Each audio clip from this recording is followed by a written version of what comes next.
picture sa Pilipinas. Minsan binigyan pa nga ako ng death certificate ng kusado. Pagkatapos minahuli ko, huling-huli, buhay na buhay. Ganon ang ating korte dito. Huwag na kong padara ng kalukuhan ninyo dahil alam na alam ko yon. Kayo, nag-practice kayo 1 taon? 2 taon? Ako, RTC judge. Di ang ibig sabihin pala, ang mga nananalo ay mga honest na tao. Dahil kinondena nila dahil corrupt yung taong yon. Di, palagay din natin na itong mga representante, dahil lahat tayo, we represent the people, isn't that so? That's why we are elected officers. We're supposed to represent our constituencies. Eh kung hatulan nating may sala yan, di ibig lang dahil crooked siya, di ibig lang sabihin tayo, honest tayo. Ngayon, kung lahat pala tayo honest, o marami pala tayo sa atin ay honest, why is the Philippines often, or if not all the time, why is the Philippines always ranked as one of the most corrupt countries in the whole world? Yan, sagutin niyo ako niyan. Nagpapakalinis kayo?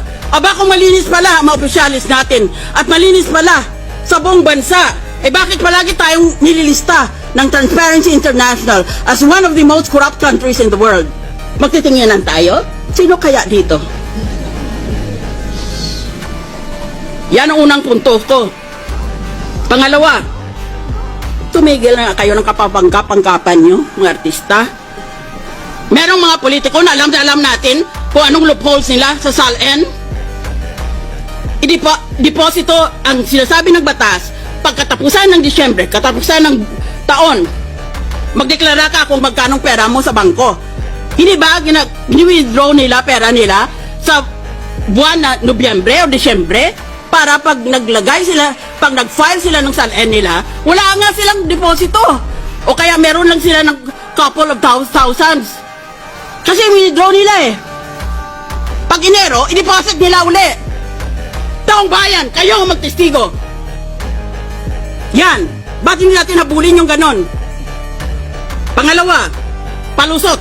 O pangalawa, na ginagawa nila na loophole sa SALN. Lahat ng pag-ari nila, real estate, bank accounts, iba pang pag-ari, nilalagay sa ibang pangalan. Yan is very, very widespread. O di wala nga naman silang pag-ari. Dahil lahat, linagay na nila sa ibang pangalan. Kung bawal ang asawa at ang mga anak, dahil sa batas ay inspeksyonin pati yan, yung mga malapit sa kanila. Di doon sa mga malalayo ng mga kamag-anak. O kaya maski hindi kamag-anak, sa kaibigan na pinagkakatiwalaan nila. What a hypocritical accusation. That is a problem with this country. We're all for honest government, and yet the world condemns us as one of the most corrupt countries in the world. That's why it is difficult to win in any international election, in any international campaign, because the Philippines, among others, has a reputation of being a corrupt country. Isip ng iba, kung corrupt ang bayan na yan, walang matinong lalabas dyan. Walang matinong ibubunga yan. Ba't bawat isa ba sa inyo walang sala tungkol sa SALN? Bigyan nyo ako ng sapang buhay. Panginoon, bigyan mo ako ng sapang buhay at imbestigahin ko lahat. Isa-isa. Dito sa Senado at sa House of Representatives. Tignan natin.